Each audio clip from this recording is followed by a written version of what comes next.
Hello and welcome! In this session, we'll explore LO2, be able to evaluate theories of international development, diving into key frameworks that explain how nations advance, their strengths, and their limitations. Modernization theory suggests development follows a linear path from traditional to modern societies. It emphasizes adopting Western-style systems and technological advancement. The theory encourages countries to emulate developed nations. However, it assumes a one-size-fits-all approach. It often ignores cultural and historical contexts. Modernization theory provides a clear framework for understanding development stages. It highlights the role of technology in economic growth. The theory promotes education and infrastructure development. It encourages institutional reforms. These elements are seen as prerequisites for development. Modernization theory overlooks external factors like colonialism.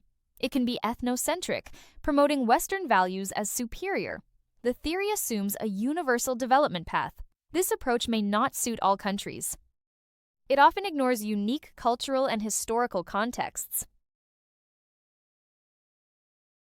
Dependency theory argues underdevelopment stems from exploitation by richer countries. It highlights the role of colonialism and global capitalism. The theory suggests the global system benefits developed nations. It advocates for self-sufficiency and regional cooperation. Developing countries should reduce reliance on developed ones.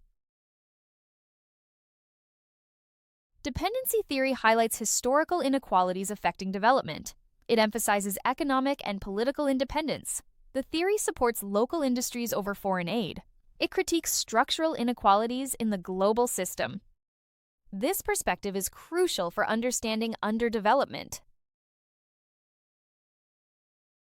Dependency theory may underestimate global trade benefits. It can be overly pessimistic about development prospects.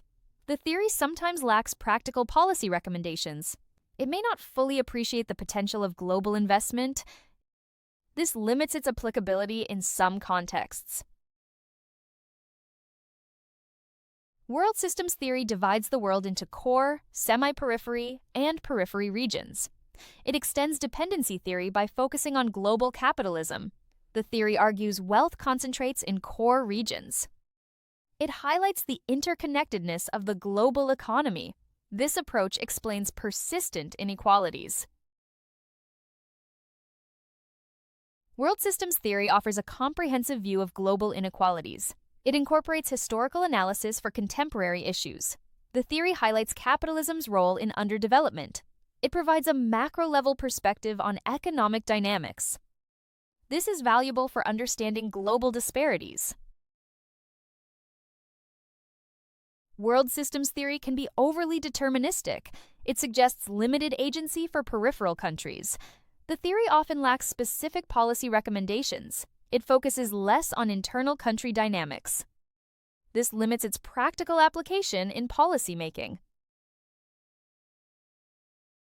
Human development theory shifts focus to broader well-being measures. It emphasizes health, education, and living standards. The theory advocates for policies enhancing human capabilities. It uses indicators like the Human Development Index. This approach offers a holistic view of development. Human development theory provides an inclusive understanding of development. It emphasizes investing in people's capabilities.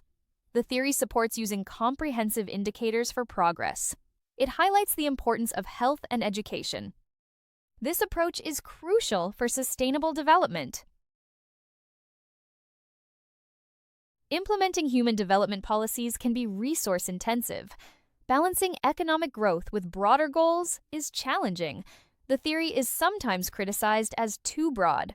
It requires substantial resources and long-term commitment. This limits its feasibility in low-income countries. Post-development theory critiques development as a Western construct. It emphasizes local knowledge and cultural diversity. The theory rejects top-down models for grassroots initiatives. It promotes community-led approaches. This perspective values alternative ways of living. Post-development theory highlights biases in traditional paradigms. It advocates for participatory, context-specific approaches. However, it can be overly critical without viable alternatives. The theory may struggle with large-scale issues like poverty. It risks romanticizing local traditions that can be limiting. This is the conclusion of the video. Evaluating international development theories reveals diverse approaches to complex challenges. Each theory offers unique insights with specific strengths and limitations. Effective policy should integrate multiple theories, adapting them to local contexts. This comprehensive approach addresses economic, social, and environmental dimensions. It provides a nuanced strategy for development. For further questions, please contact us on WhatsApp at 07-484-361688. Thank you for listening. We'll see you at the next session.